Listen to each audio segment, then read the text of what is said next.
Back to Miller. Oh, my goodness. Herbert, sidearm sling, and it's a touchdown. Tyrese Maxey. Oh, good spin move right from Rakowski for the news. Give him 9.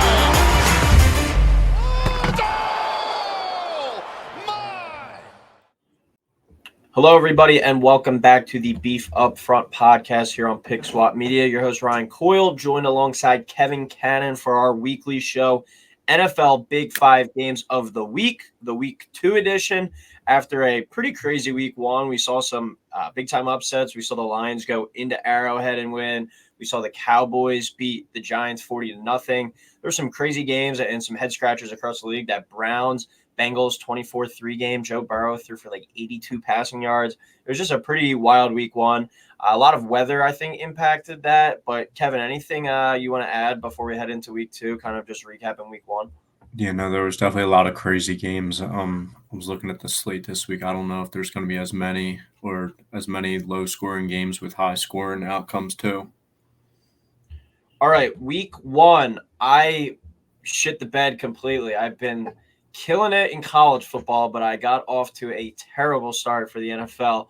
3-12 in Week 1, 0-5 straight up, 1-4 against the spread, and 2-3 on the total. But I did hit my lock of the week with the under in the Raiders-Broncos game, and then I went 1-0 on my dog of the day with the Browns. Kev, you had your 1-0 on the dog of the day as well, and your lock of the week. What was your lock of the week last week? Something against the Texans, I think. Oh, yeah. Ravens minus 9.5 or 10 against the Texans, that hit. And then you went 10-5 overall, a 3-2 on your straight-up plays, 4-1 against the spread, and 3-2 total. So I have to play some catch-up. You had a really strong Week 1, and hopefully we can both have a strong Week 2 here. And we started on Thursday night with the Vikings at 0-1, traveling to Philadelphia to play the Eagles, who are 1-0, 8:15 on Amazon Prime. Eagles are a 6.5-point favorite here. Over under is 48.5. What are your thoughts on this game, Kev? I got the Birds winning 31, Vikings 21, so the Eagles covering, and the over at 48.5 hidden. This one I definitely could overthink and talk myself into the Eagles losing and the Vikings coming into the Lincoln winning, especially after their poor Week 1 showing and some injuries to the defense. Nakobe Dean's going to miss some time with a foot injury. James Bradbury's not going to play. And it's just a couple more key defensive players are going to be out on Thursday night. And that's not what you want to hear when Justin Jefferson's coming to town. But with that being said, I'm not going to overthink it. I'm just going to take the Birds straight up in the home opener against Kirk. I think Jalen, the offense, will be able to bounce back after last week and hopefully shake off some of the rust in Week 2. They also didn't play at all in the preseason. So this is kind of the first time they're getting like back-to-back weeks with action. The key for me for the Eagles is the defensive line getting after Kirk and forcing him into some turnovers. He played pretty well actually last week against the Bucs. Besides the 3 turnovers, he was moving the ball well, but the turnovers obviously are why they ended up losing. So the Eagles need to force some turnovers here, but on the offensive side of the ball, they need to protect the ball. I really like the Eagles in this one too, Kev. I'm going to take them 35-20, so Eagles minus 6.5 and over of 48.5. The Eagles are actually my survivor pick for this week. So survivor pool, I'm riding with the Birds. I think they're going to come out and dominate in this one. Been listening to the sports talk radio around Philadelphia, though, and I'm already starting to hear, is this Eagles team not legit? Is Sirianni and Hurts figured out by the rest of the NFL? I mean, just give me a break. They didn't look great Week 1, granted, but they went on the road. They played in the rain. They played a top 10 defense in the NFL, arguably. Week 1 with no preseason reps, and you're playing against Bill Belichick, who had an entire offseason to prepare for this game alone. And the Eagles still won and still went out there and covered. So say all you want. It's people are already talking about like rock bottom here in Philadelphia, but they're sitting at 1-0, and now you get the Vikings, who are kind of desperate, trying to avoid 0-2 coming into the link. But the Eagles have historically dominated the Vikings, especially at home. We saw last year the NFC Championship before. This is a game that the Eagles are certainly going to get up for, and the fans are going to get up for, the first game at home since the NFC Championship game. So might not have been the prettiest win last week, but they still found a way to win. Home opener, the weather looking pristine for Thursday night. So if they do go out there and don't really play well on the offensive side and can't score the ball against this Vikings defense that's going to be one of the bottom 10 units in the league most likely, then it might be time to worry a little bit. But I still don't think the panic button is necessary. Justin Jefferson has the luxury, though, with Bradbury and Reed Blankenship out. That's 2 starting secondary members. It wouldn't surprise me to see him go for 150, 200 yards and just kind of get the ball thrown his way all night. He does that against fully healthy secondary sometimes. But if Darius Slay does shadow him, he did give Justin Jefferson some problems last year. The Eagles dominated Kirk Cousins, as you said, got a lot of pressure on him, caused some turnovers, and the Eagles dominated that game. I believe it was 38-7. So I think at home it's just going to be tough to beat this Philadelphia team all year. I predict Jalen Hurts will go for 300-plus passing yards and kind of shut up the haters again after a not-so-good performance in Week 1. I think he really bounces back here in this game. And then you combine too, Kevin, with just being at home and playing Kirk Cousins in prime time. It all adds up to an Eagles win. So many people are taking off tomorrow, I bet, going down there tailgating all day. They're going to be juiced up for this game. So give me Eagles -6.5 and the over of 48.5 hitting there. All right, now we transition to Sunday. The 0-1 Chiefs at the 1-0 Jaguars. 1 o'clock kick on CBS. Chiefs are a 3-point road favorite here. Over or under is 51. What are your thoughts on this game, Kev?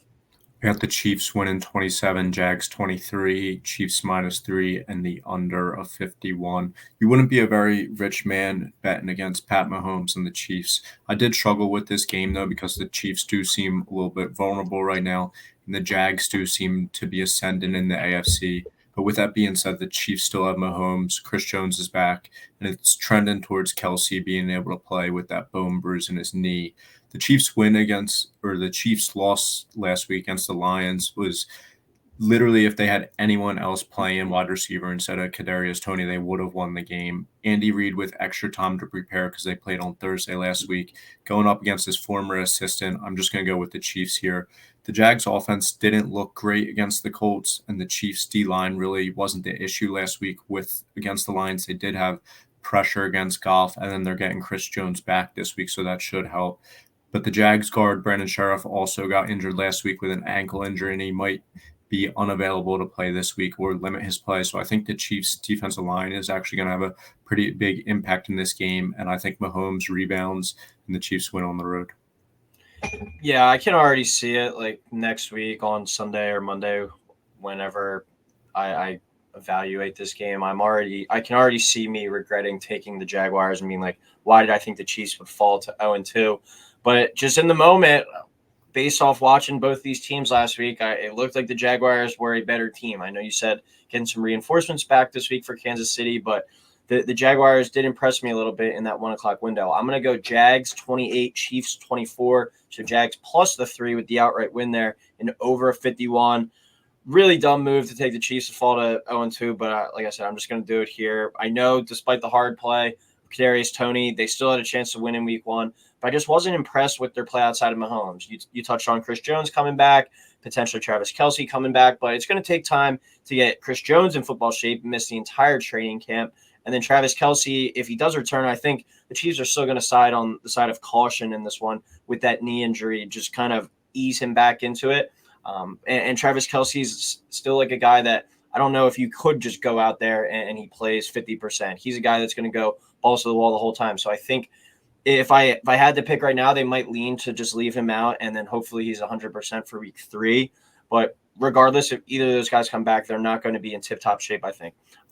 My one fantasy team, though, I have Trevor Lawrence and Calvin Ridley, and those guys balled out last week. I think just looking at their stats from last week, they're going to be right up there as one of the top pass catcher quarterback duos in the entire league this season. It's a game where if the Jaguars do find a way to go out and win this game, the whole league's going to be on notice. And I think even if it's just 2 games into the season, they're potentially in the driver's seat for that number 1 seed down the line in the AFC just because of playing in the South. We saw the Texans look really bad. We saw the Colts struggle.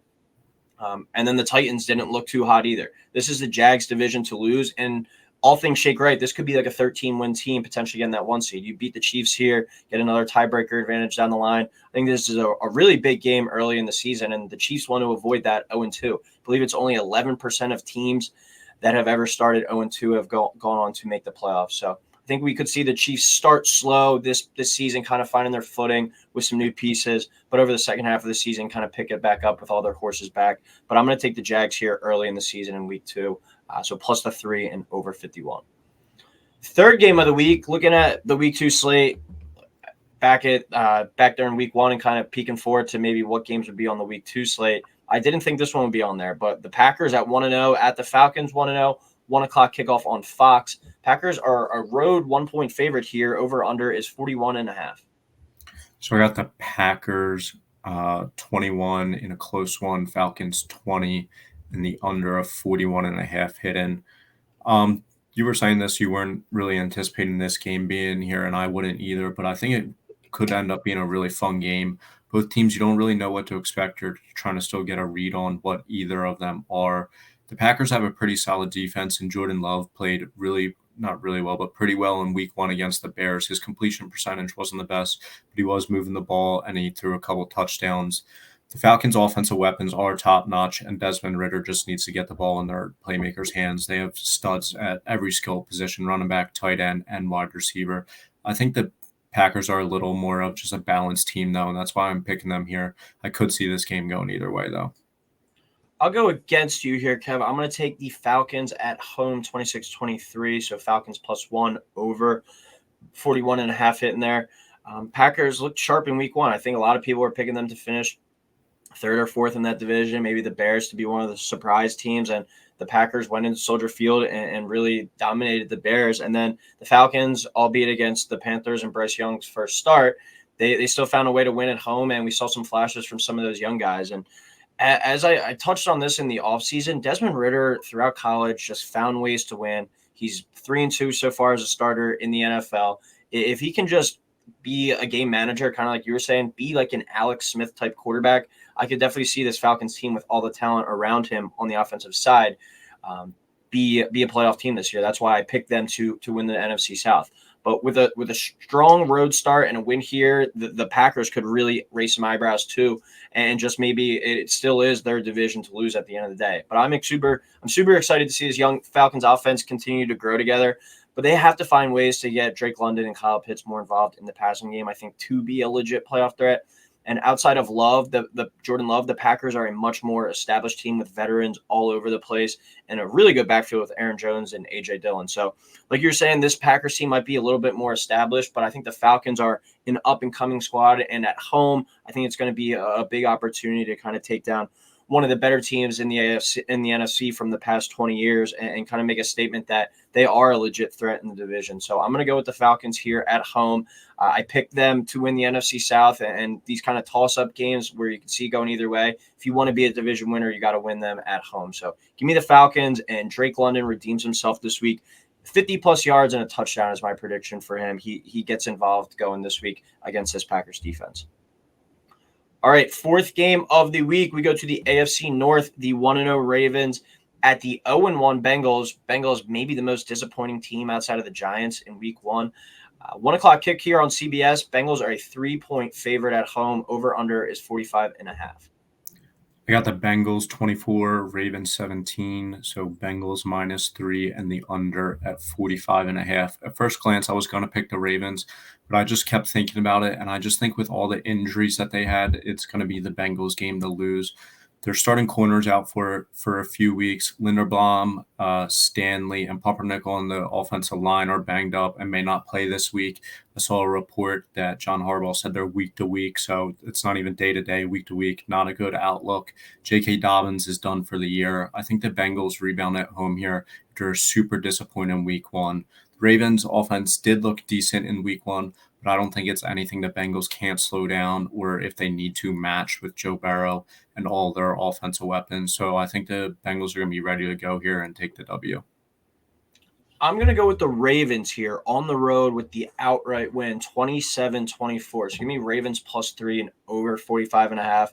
It's either this week, Kev, I'm going to catch up to you in the standings, or you're going to absolutely bury me 2 weeks into the season. So we're going against each other on a lot of these picks so far. But here's a quick stat on the Bengals. In the past 3 seasons, with Joe Burrow being the starting quarterback, the Bengals have started out 0-2. And I'm taking them to start 0-2 here once again, losing at home to the Ravens. The Bengals were my Super Bowl pick this year, but that isn't because of the way that they start seasons, but the way that they play down the stretch under Joe Burrow. We've seen with him and Zach Taylor, it's taken some time to kind of get going, and you can attribute that to his lack of time in training camp that we kind of talked about last week as well. He didn't get much training camp this year either with that calf injury, probably a little rusty, and now facing a Ravens defense that's a top 5 unit in the league. It doesn't get much easier for them, especially coming off that 24-3 loss where they're kind of scratching their head in that one. So Lamar Jackson, another interesting note on this game, 8-4 straight up when he's an underdog coming into the game. And I think he adds to that record here as a 3-point underdog. I like them to go on the road and get this outright victory. I think the Ravens finally have that juice in the passing game to compete for that AFC crown this year, and I expect the Bengals to be right there in the mix at the end of the season too, but it does take some time for them to get cooking, kind of like we were talking about with the Chiefs as well. We might not see either of these teams to full strength until the second half of the season, but that's really all they need. They just can't get buried in the standings early on. So give me the Ravens here on the road with the upset. And our 5th game of the week, if Aaron Rodgers did not go down, this would be an awesome game, probably one of the most viewed games of the season. Still should have a lot of eyeballs on it, though. The Jets at 1-0 at the Cowboys, who are 1-0. 425 kick on CBS. Cowboys are an 8.5-point favorite now with Rodgers out. Over under is 39.5. The Cowboys winning 20, Jets 10. So the Cowboys covering and the under at 39.5 hidden. Like you said, this game was selected before the Rodgers injury. But even if he was playing, I think I would probably still go with the Cowboys here. But I think it's kind of a no-brainer now. The Cowboys defense is just going to be way too much for Zach Wilson. The Bills defense was giving him a beating last week, and to his credit, he took it and he put his team in a position to win, but he really didn't do much. He was not able to throw. It kind of reminded me the 49ers offense in the NFC Championship game last year. Massive portion of the Jets' win was Josh Allen's decision-making, and it is interesting because the criticism of the Cowboys and Dak coming into the season was Dak's decision-making, but I just don't see him having 4 turnovers here like Josh Allen did last week. It was an amazing win for the Jets, but I think it was more of a lightning in a bottle type win with it being Rodgers' first game, then the injury, it being 9-11, and just all the hype around the game. I think we realize now that Zach Wilson's just not it, and Michael Parsons and company on the defensive line is just going to wreak havoc on him. Yeah, Kev, I like the Cowboys to win this 1 and 2 and win it pretty convincingly. I'll go 27-7, so Cowboys minus 8.5, under 39.5. But just to start it off with Aaron Rodgers, that's just absolutely devastating. I was just really excited to see how that all unfolded because it was getting to the point where this entire offseason just seemed like they were talking about the Jets and Aaron Rodgers going there. So I was kind of excited to see it all unfold, see if Aaron Rodgers was able to do what Tom Brady did, Peyton Manning did, go to a different team and win a Super Bowl. But just to see it end like that, potentially even end Aaron Rodgers' career, that's just brutal, and you got to feel for the Jets fan base as well. But they have to move on. They have no other choice. The roster on paper is still one of, I think you could say, the 5 or 6 best in the league. And we have really seen Zach Wilson struggle before, but maybe he took some lessons from Aaron Rodgers. Maybe he was able to kind of correct some of the stuff that he was really struggling with in his first 2 years. We didn't really get to see it in that week 1. I think the entire offensive game plan was built around what Aaron Rodgers likes, and what Zach Wilson likes could be completely different than that, what he feels comfortable with. So now that the game plan is going to be more suited to him, I think we're going to see a little bit more throws kind of down the field, in the middle of the field, instead of everything right around the line of scrimmage. But we'll have to see. But in his first start, he gets to the gift of facing this Cowboys defense and Cowboys team that's coming off a 40-0 victory. While that's impressive, I'm not buying too much stock in it. I don't think they're going to be that dominant, but I said this in the offseason. I do think this Dallas defense, rather than the offense, will be the unit to carry them. Very opportunistic group, going to force a lot of turnovers, take the ball away, and find ways to score points that way. That's just going to help this team going forward, not put as much pressure on Dak. But I think they're able to get to Zach Wilson, especially against this offensive line that's really going to struggle this year. I think they kind of coast here to a 2-0 start, and the Jets go to 1-1. And after that lightning in the bottle win, like you were saying, Kev, they kind of get back to the drawing board and like, all right, is Zach Wilson the guy that we should give this chance to, or should we explore some other options if we think our team's that good around him? All right, that's our 5 games of the week. We go to the dog of the day now. Both gave out a winner last week with the Browns outright over the Bengals. I'll start it off this week. The Texans +1 on the spread, -105. They are at home this week versus the Colts. 2 teams I expect to be finishing bottom of the division, most likely both picking in the top 10 this year. I think this is a good chance, though, for the new era of Texans football with CJ Stroud and D'Amico Ryans to get their first win, especially at home. These division games against poor teams, which we were kind of expecting this Colts team to be, those are the games that you have to find a way to go out there and win. So give me CJ Stroud lightening it up a little bit in his first start as a Texans quarterback in Houston and getting the win here over the Colts. I'm going to go with the Commanders plus 3.5, plus 145 in Denver. The Commanders defense is just very good, and Russ didn't really impress me in week 1. So I think the Commanders can definitely go into Colorado and win that game. All right, and now our lock of the week. Typically, we pick like a spread or an over-under for this or a close money line. I'm going to go with my lock of the week with a player prop, actually. I'm going to go tomorrow night, so we're recording this on Wednesday. Tomorrow night on Thursday Night Football, Dallas Goedert, Philadelphia Eagles tight end, anytime touchdown at plus 265. He had a goose egg in week 1. No catches, no targets, no yards, nothing. Nick Sirianni made some comments in the press conferences this week about getting him the ball, similar to what he did last year after Devontae Smith had no catches in the first game against the Lions. Then in the next week against the Vikings, Devontae Smith went for 7 catches and 80 yards, no touchdowns, but the targets were there and the opportunities were there. If a coach openly comes out and says in a press conference, we need to get this guy the ball more, we're going to get this guy the ball more, I expect targets coming to that guy early and often in this one. So I expect the Eagles, as we talked about earlier, to dominate this game. I expect them to march right down the field, and Jalen Hurts hits Dallas Goedert on one of those quick little out routes that we see him score on time and time again. So Dallas Goedert, my lock of the week, plus 265 there, anytime touchdown. Lock it in. My lock of the week is going to be Chargers -3 in Tennessee. Ryan Tannehill just stinks, and he will not be able to match the Chargers offense, even though the Chargers do have multiple shortcomings themselves. But I think the offense will be able to carry them to more than a 3-point victory. That's saying a lot coming from you too, considering your Chargers hate, and you were right week 1. They disappointed me. But all right, that'll do it for week 2 of the NFL Big 5 games of the week. Any last second comments before we head out, Kev? I was thinking about the Cowboys and Jets game. I am actually super excited to see the Cowboys offense against the Jets defense. I think it will be a good barometer for everyone else in the NFC East. All right. Well, there you have it. Thank you, everyone, for tuning in. As always, please like, subscribe, and we will talk next week.